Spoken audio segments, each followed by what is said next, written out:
آج کی پہلی خبر مضحکہ خیز ہے، لطیفہ ہے، خباثت ہے، بزدلی ہے، اعتراف شکست ہے۔ میں نہیں جانتا میں اس خبر کے لیے کون سا لفظ استعمال کروں۔ حکومت، اگر اس کو حکومت کہنا جائز ہو تو اس نے پاکستان تحریک انصاف پہ پابندی لگانے کا اعلان کیا، یہ عدالت جائیں گے۔ اندازہ لگاؤ، جن کی اپنی کوئی اوقات نہیں رہ گئی، جن کی اپنی کوئی حیثیت نہیں رہ گئی، جن کی اپنی کوئی کریڈیبلٹی نہیں رہ گئی، جن کا ووٹ بینک مکمل طور پہ پگھل چکا ہے، یہ 47 ہی ہیں، وہ عدالت جائیں گے۔ اچھا، وہ تو خیر جو ہوگا سو ہوگا، چونکہ یہ کوئی پہلی بار نہیں ہونا۔ پولیٹیکل پارٹیز اس طرح ختم نہیں ہو سکتی۔ یہ بھٹو صاحب جیسے بندے نے بھی وہ نائب شاہب، پتہ نہیں نائب کیا اس کا نام تھا مجھے، تو یہ اس لیے اٹ از اسٹوپڈ، اتنی احمقانہ یا اتنی فرسٹریشن کی ماری ہوئی یہ سوچ ہے جس کا حساب کوئی نہیں۔ اچھا، اینڈ آن ٹاپ اندازہ لگائیں عمران خان، عارف الوی اور قاسم سوری پہ آرٹیکل 6 لگانے کا مطلب یہ ہائی ٹریزن، غداری نہیں، مہا غداری۔ اچھا، یہ حکومت ہے ملک کو بدحال اور کنگال کر دینے والی، اس کی بنیاد بھی اس ملک کی بدحالی اور کنگالی کی ان لوگوں نے رکھی، اور اس کی انتہا بھی ان لوگوں نے، قدرت نے ان کے گلے میں یہ توق ڈال دیا۔ اب یہ Arif Alvi, Qasim Suri, article 6، what is this؟ تو ملک دیکھو، لوگ مر گئے،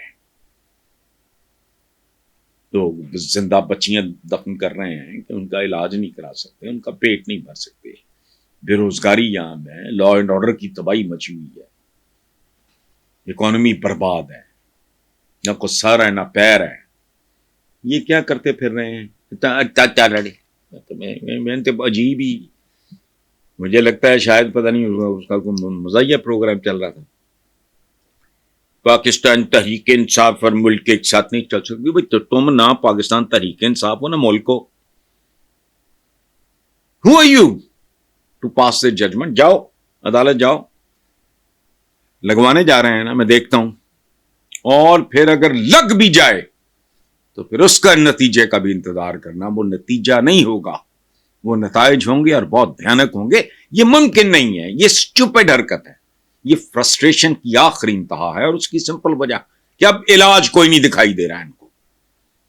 پی ٹی آئی کے ہوتے ہوئے ان میں سے کسی کا سیاسی وجود باقی نہیں ہے، اور کمال یہ ہے کہ اگر کوئی جادو کی چھڑی چل جائے اور پی ٹی آئی کا وجود ختم ہو جائے، پھر بھی ان کا کوئی مستقبل نہیں۔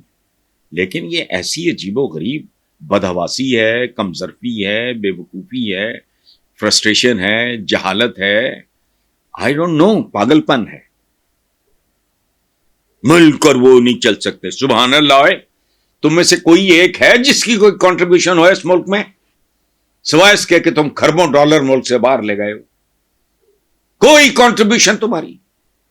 مجھے کرکٹ پسند نہیں، لیکن اکلوتا 76 سال میں world cup, series of cancer hospitals, Namal university کو خدا کا خوف کرو۔ تم نے زندگی میں اتنی کتابیں پڑھی نہیں ہوں گی جتنی اس نے لکھی ہیں، یہ بہت کم لوگوں کو پتا ہے۔ عمران خان نے authored a few books۔ اس کے بعد پاکستان کی ان لوگوں کی موجودگی میں سب سے بڑی پولیٹیکل پارٹی کھڑی کرتے ہیں نا، یہ کوئی ہے بندہ پاکستان کی تاریخ میں؟ بابائے قوم کو تو علیحدہ رکھ رہو، وہ تو قوم کے باپ، انہوں نے تو ملک بنایا، ان کو علیحدہ رکھ، تو کوئی ایک بندہ بتاؤ جس کی اچیومنٹس اس سے آدھی ہوں۔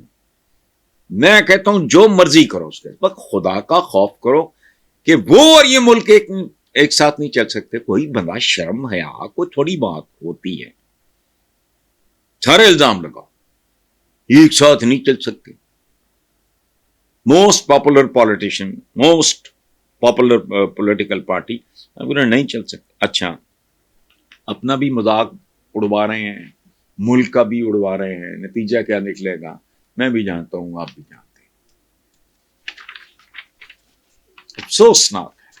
کیا لیول ہے, حد ہوتی ہے بندے. بھائی تمہیں 40 سال ہو گئے پالیٹکس میں کیسیاں کرتے ہوئے, میں تم کو تھوڑی سی کو گریس, ملک ایک ساتھ نہیں چل سکتا. اچھا یہ ملک کو یہاں تک پہنچانے والے جو ہیں, ان حالات تک پہنچانے والے جو ہیں ملک کو, ان کے ساتھ چل سکتا ہے جس کے میں نے چند کام گنوائے ہیں. خدا کا خوف کرو یار, اپنی ہی کوئی اپنا بھرم, اپنی عزت, اپنے وقار کے ساتھ ہی کوئی خیال کر.